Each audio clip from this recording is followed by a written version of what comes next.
I have eaten at and yelped about every restaurant in this town. So it's time I try some eateries that no longer exist. This is Yelp of the Dead. I decided to start with America's first franchise, Howard Johnson. Howard Johnson got his mojo working. These eponymous A-frames used to line the highways of this nation, their orange roofs glowing like lighthouses on an asphalt ocean, safely guiding the weary traveler to food and later to lodging. I found the menu to be a bit, schizophrenic. Fried clams, baked beans, burgers, chicken pot pies, and ice cream all under the same roof. What am I, pregnant? I decided to order the fried clams. Not that I could actually eat them, the place was imaginary. But supposedly they were salty and briny, but pretty good for frozen seafood of the 60s. The service was friendly. More friendly than Friendly's, strangely enough. And for dessert, 28 flavors of ice cream. 28! That's almost 31! It was around the end of the 70s when Hojo restaurants began to disappear. Really, it's an image problem. When you go to Burger King, you get burgers. When you go to Popeye's Chicken, you get fried chicken. What do you get at Howard Johnson? Clams and ice cream. Naturally. For my generation, Hojo was known for being that weird orange building you see on the highways, dilapidated and forgotten. Lone billboards would guide you to a place that was no longer there. If ever I'm on a long trip, I'll be sure to stop at the two remaining Hojos, one in Bangor, Massachusetts, and one in Lake Placid, New York. Ugh, assuming I don't get eaten by an alligator. Come on, baby. I have never heard of Lums, and I've never eaten at one. I found the food to be average. Perhaps it's because I'm not a fan of hot dogs in general. Something about boiled carcass tubes never appealed to me. But I decided to give this place a try one day during my lunch break. While not extraordinary, the Red Hots were boiled in beer, giving them a distinct flavor. Ah, this is the place to be if you're a college student in need of a classy wiener. Few casual places in the 60s had imported beer on the menu. I recommend the Lumburger, which is described as chopped sirloin and barbecue sauce on an egg bun. Man, I'm getting nostalgic for a burger I've never eaten. Unfortunately, being original means you have to face a lot of imitators, and imitation was Lum's undoing, as other chain restaurants did what they did better. Recently, a new Lum's has opened in Seekonk, Massachusetts, which attempts to recapture the taste of the old Miami hot dog joint. And it's a hot dog. Watch me eat a hot dog. I suppose during my lunch breaks, I'll stop by Lum's. Well, if they still existed. Well, if I even had a job. I'm just a filthy liar. D-O-G, hot dog. H-O-T, D-O-G, hot dog.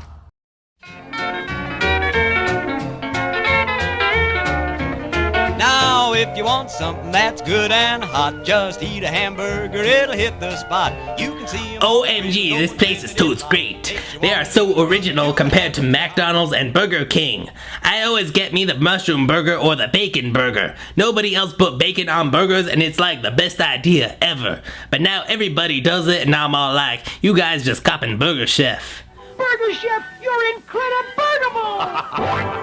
When Halloween rolls around, BC puts out spooky swag. Check out Count Fameburger, he's scary. His wife looks like she'd be a bitch, but that's okay cause she got nice vampire titties coming out her neck. But I'm working out and getting healthy, so most of the time I eat vegetables at the salad bar. This is the best idea ever, but now everybody does it and I'm all like, y'all just copping Burger Chef. They did it first. Leafing lettuce, a new salad bar. They also got fun meals, and those are a lot of fun. They have different packaging, and that's about it.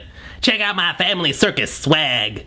Eventually they started making toys like Star Wars. C-3PO wants a poster of himself cause he's all up in himself like that. R2, look, it's us. All the kids are so enthused by their Star Wars swag.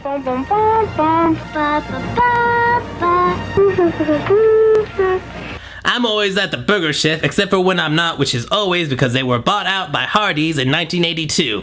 Burgers have now gone in a sexy new direction.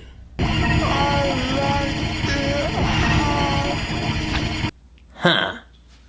Maybe I just got a glimpse of why the Taliban hates America.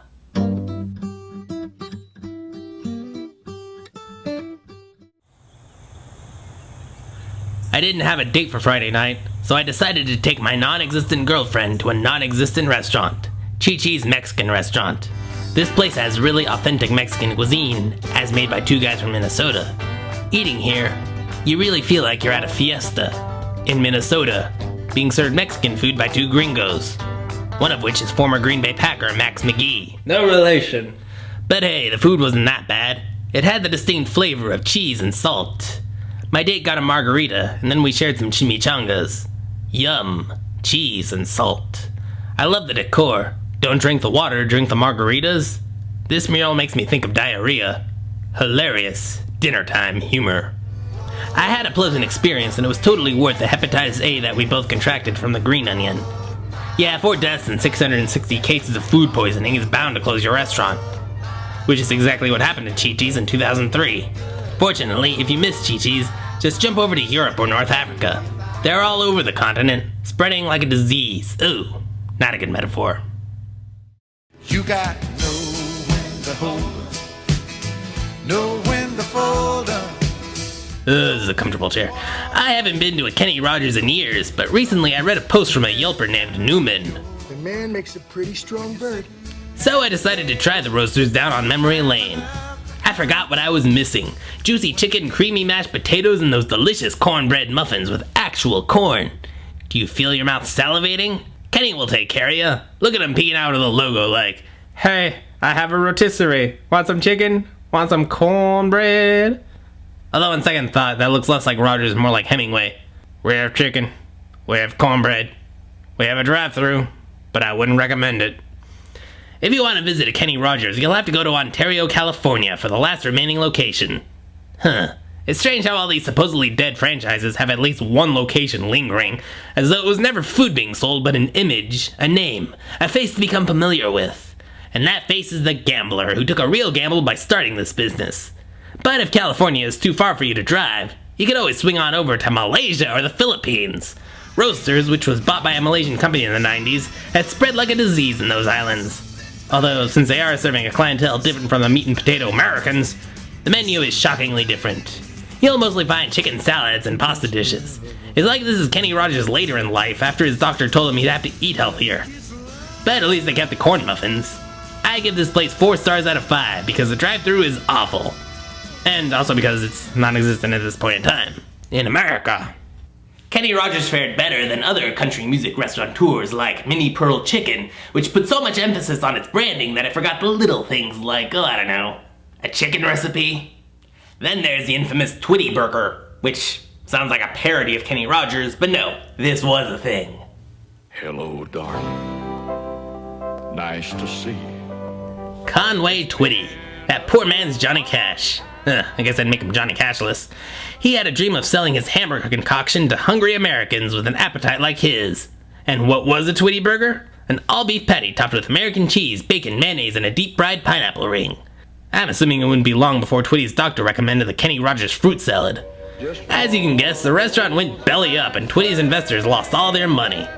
However, not wanting to leave them cashless, Twitty paid back the $100,000 out of pocket and claimed the payment as a business expense. This was fucking illegal, so he went to court over the claim. But trust me, the story gets more interesting. The presiding judge, Leo Irwin, was a fan of Conway Twitty, and also an aspiring musician. So after ruling in Twitty's favor, he busted out a guitar and played an original song titled Ode to Conway Twitty. Twitty Burger went belly up, but Conway remained true. He repaid his investors one and all. It was the moral thing to do. You can find the whole song online. It's a really fascinating look into the world of restaurant franchises. Hojo started it. This need to conform all eateries into familiar stomping grounds. You could be miles away from home, but the burger chef in Detroit would be the same one in Coral Gables. God help you if my fish fillet doesn't have that familiar rubbery texture. Just ask Minnie Pearl, if she were alive.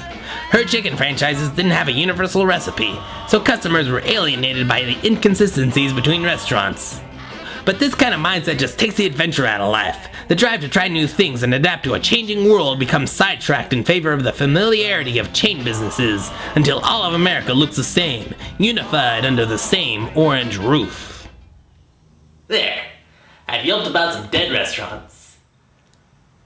Now what I read about. I I tried the new blend from Cats Like Cat Food and was sorely disappointed. The tuna tasted overcooked and the cereal pellets did little for my appetite. Nah, I won't be returning to this cat food dish again.